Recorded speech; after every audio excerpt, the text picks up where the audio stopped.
Hi, my name's Jessica Fassnidge. I'm currently an assistant manager at Worcester City Women's Football Club. As well as being an assistant, I will also be a player when I come back from a long-term injury. Played a couple of years in the States and a couple of years here in the UK, either side, to kind of understand how the game works from both sets of, or should I say, both areas in the world. But really excited to get involved with Worcester this season.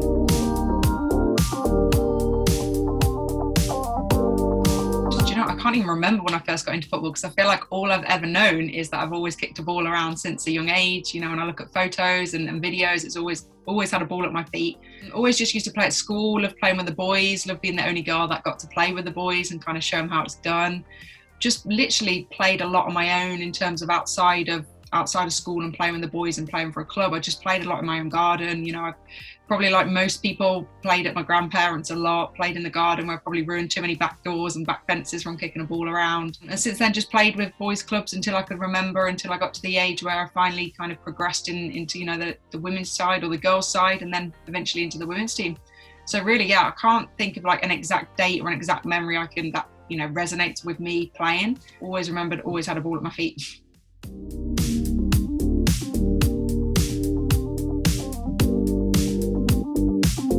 So yeah, some of the main reasons that I enjoy being part of Worcester City Women's Football Club is, I think number one has to be the people involved, from the coaching staff to the players to the background staff, the board.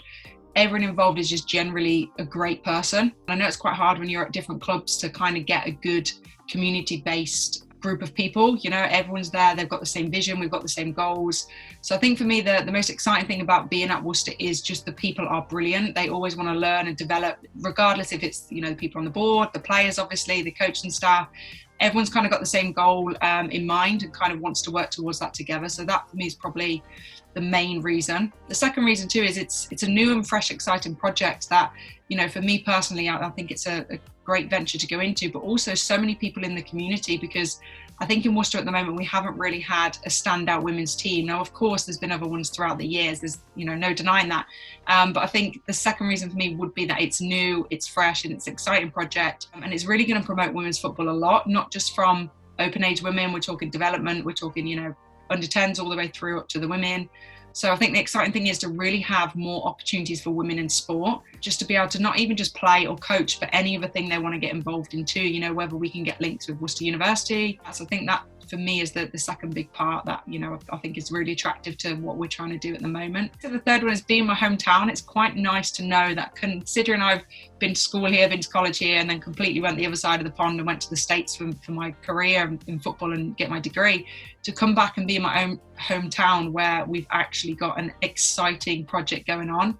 Obviously, we've always had Worcester City men, but even for them, they've kind of not been playing in Worcester too much. I think even the women's side, we've kind of been dotted around here, there and everywhere. So the fact that we've got hometown grown club that wants to stay local and wants to support the community and do well on both the men and women's side, I think that's probably, you know, one of the most exciting aspects of it as well.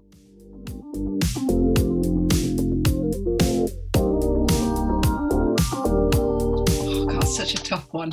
I think my most profound sporting achievement, being part of the team in my first year in America and being the national runner-up for the NJCAA division.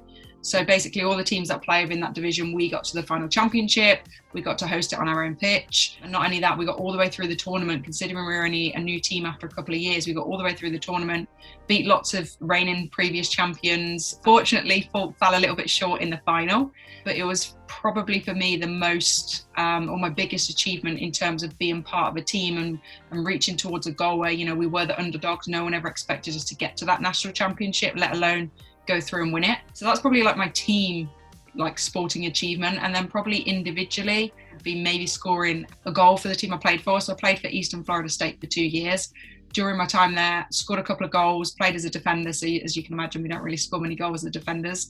But we were kind of in a really big game in our second year, and it was a must-win game. Whichever team won was going to progress onto the regional championships, which then obviously is a stepping stone for the national championships. And so for me, we played in a huge game, you know, must-win game. We got to 10 seconds left. The score was 1-1, and we went up. We had a corner kick. So naturally, being a centre back, I went up, managed to score the winning goal with 10 seconds left. In America, they kind of make a big deal of, in America, should I say, they're quite dramatic with how games finish. So they've got a klaxon. So literally, once the klaxon goes, that's it. There's no overtime, no added time. Literally, once it goes, like in basketball, the game's over. So when that corner kick was coming in, we knew the countdown was on from 10. We could hear all the crowd going, 10, 9, 8. And somehow, I don't really remember it, just kind of come off my head and went in the back of the net. And the whole team went crazy because we knew as a result of that, we were going to go on to the regionals, which would hopefully put us through to the nationals. So I think for me, that would be my biggest ones, in terms of being as part of a team and an individual as well.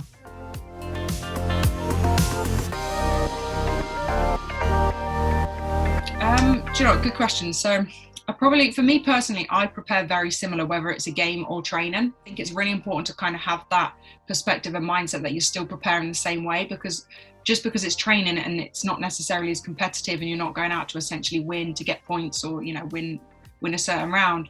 For me, I still think you should prepare equally the same. Obviously, for me, whether I go into training, whether I go into a game, I always make sure, I've hydrated properly, I've had the right nutrition the night before, getting a good night's sleep is really important. And obviously on top of that is preparing mentally. I think that's one of the biggest aspects.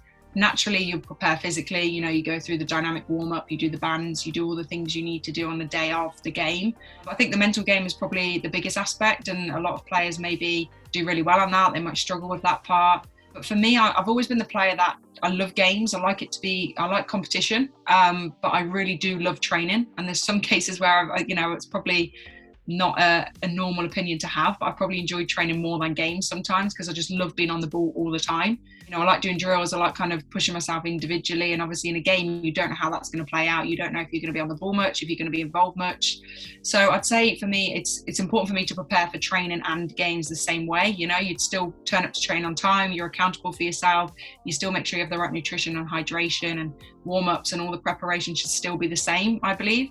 I think the only time my preparations would differ a little is if obviously you're going to a training session compared to preparing for a game where maybe you're a substitute.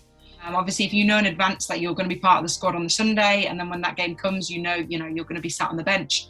Obviously, you need to change your mindset a little bit, because you don't get to training and think, well, actually, I'm just going to be sat on the side for 30 minutes and then I'll join in. So I think that's the only time where my mindset will shift. And even then, it's just making sure, right, okay, no player wants to be on the bench. It's not a fun thing to do. Every single player is selfish. That's what we are as football players. Everyone wants to get minutes on the pitch. So for me personally, I just make sure if I'm a sub, I need to do the best I can. So that's constantly getting up, jogging, dynamics, touching the ball as much as I can, keeping a eye out on the game, making sure you're watching everything, making sure that when you go on, you know where that person's playing before you go on the pitch, and making sure you're positive, because I think that's one of the biggest things is your attitude, your behaviour, it resonates on everyone else. And obviously if you're going to sit there and kind of sulk, it's not going to come across great, and you're probably not going to get on the pitch anyway. So I think that's probably the only time my mindset would probably shift in terms of preparing for training versus a game. But for the most part, I try to keep it very similar.